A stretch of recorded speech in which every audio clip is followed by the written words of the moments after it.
Today's video is going to be about everything you need to know about full hookup RV camping for beginners. Before we get started, we have some really cool information we wanted to share with you. So we've created a Why Not Wander private Facebook group community. And we've done this for a few reasons. But first of all, we've got all of these courses that we want to share with all of you. We have an RV Life for Beginners course for those of you who are just looking to get into RVing, but not necessarily into full-time RV life. We also have a full-time RV life academy, and that is going to take you from dreaming all the way to hitting the road. And I'm talking a ton of videos and a ton of PDFs, just a ton of information.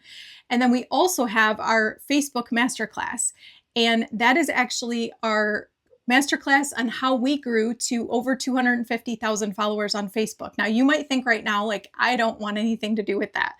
But once you get started, or if you have your own business already, Facebook is a really, really good place to build right now on social media. You can monetize it, and there are so many other things you can do with it. So the Facebook Masterclass is also in this private community. You will also get access to all future courses that we create. So this one membership is going to cover a ton of information, and it's all designed to help you live in freedom.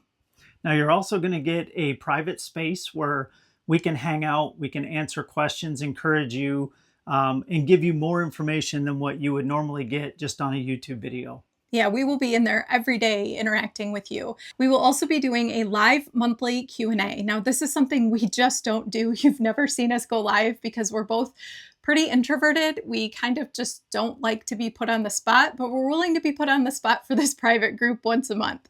So we're going to have these live Q&As where you are able to ask questions. You're able to ask about RV life, remote work camping, budgeting, downsizing, really anything you guys want to talk about. We will do that once a month for an hour with you guys.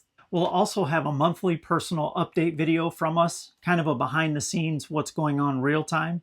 Yeah, that one's not going to be edited like a YouTube video or anything. It's just going to be pretty much like you're hanging out with us with whatever we're doing at the time. And we will give you updates, current updates that we don't share anywhere else.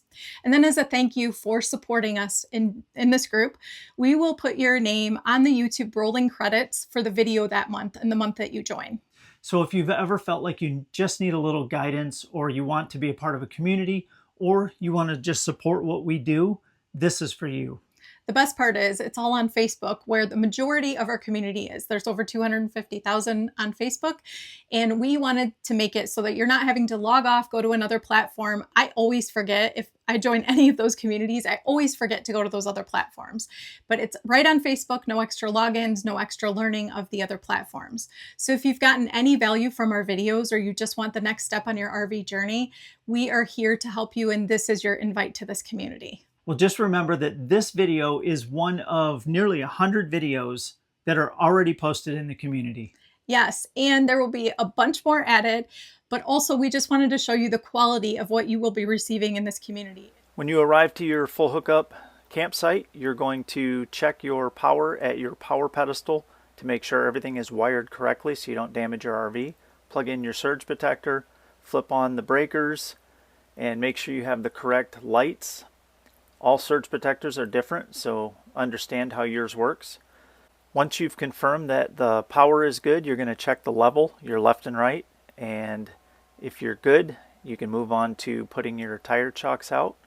If not, you would need to level at that point before you disconnect your tow vehicle. To level your vehicle, you're going to need to raise up the side that is low. Here we're using leveling ramps, and they go from 0 to 4 inches in height. Now there's all different styles of leveling devices. There's blocks, there's ramps. Some people bring their own wood. It's good to have an assistant to help you and let you know when you are level so you can stop your tow vehicle.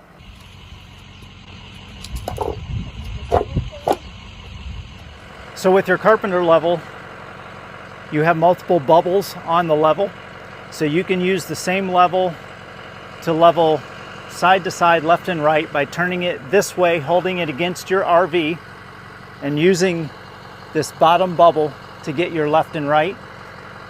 You can also put it on the frame of your RV in this direction and use your center bubble to get your forward and backwards level. So now you want to make sure you chalk your tires on the opposite side.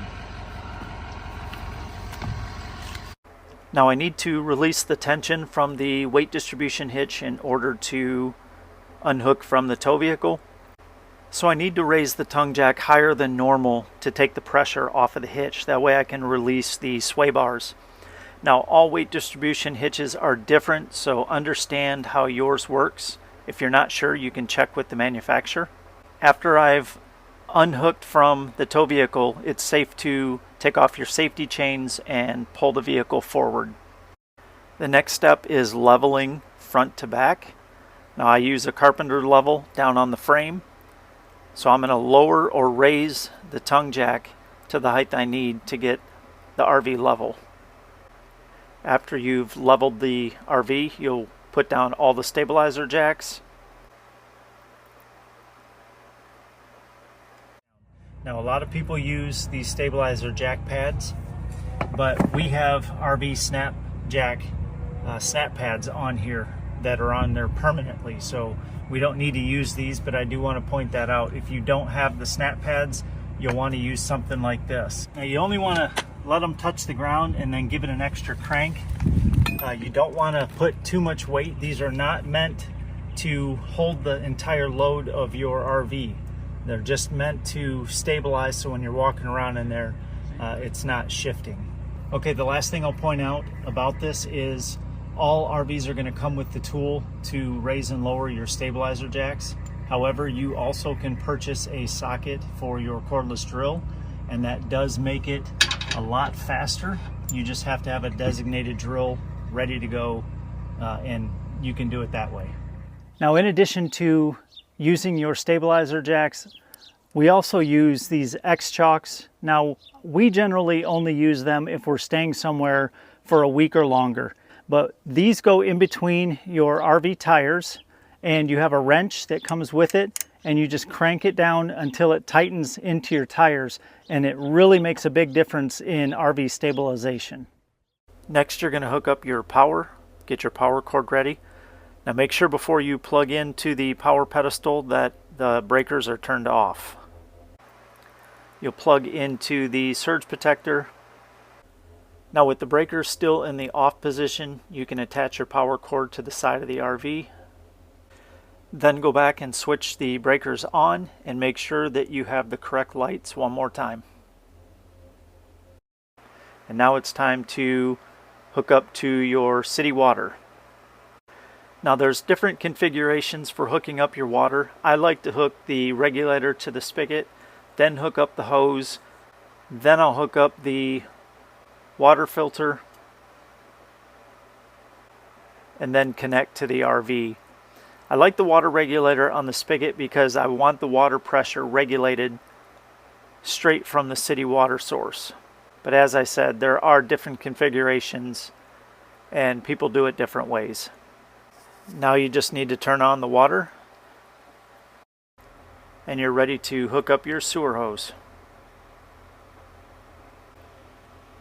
So one sewer hose wasn't long enough, so I did have to connect the second one.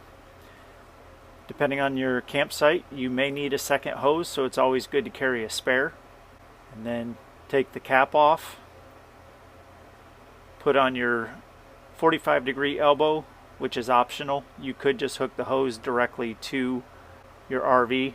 We like to use the clear elbows with the sight glass so that you can monitor as you're dumping your tanks. At this point, you can put your steps down and go on in and start putting slides out and getting things set up. Okay, so at this point I come inside and I just put the slide out just enough to get over there. I use my phone flashlight and I make sure that there's nothing that has fallen on either slide before I open them fully.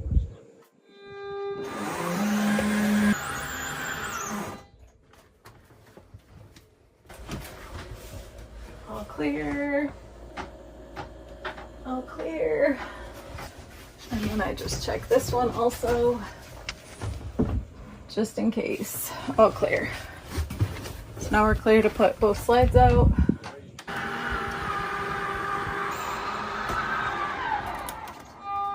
If you're at a campground where the sites are close together, you want to make sure that you have enough clearance for your slides. And the final step is turning on the water heater. Since we have full hookups, we will turn on the electric.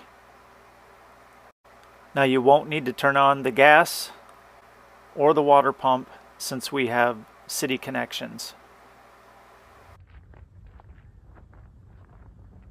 One thing we love for RV life that makes setup and teardown so much easier on travel days is our RV snapjacks.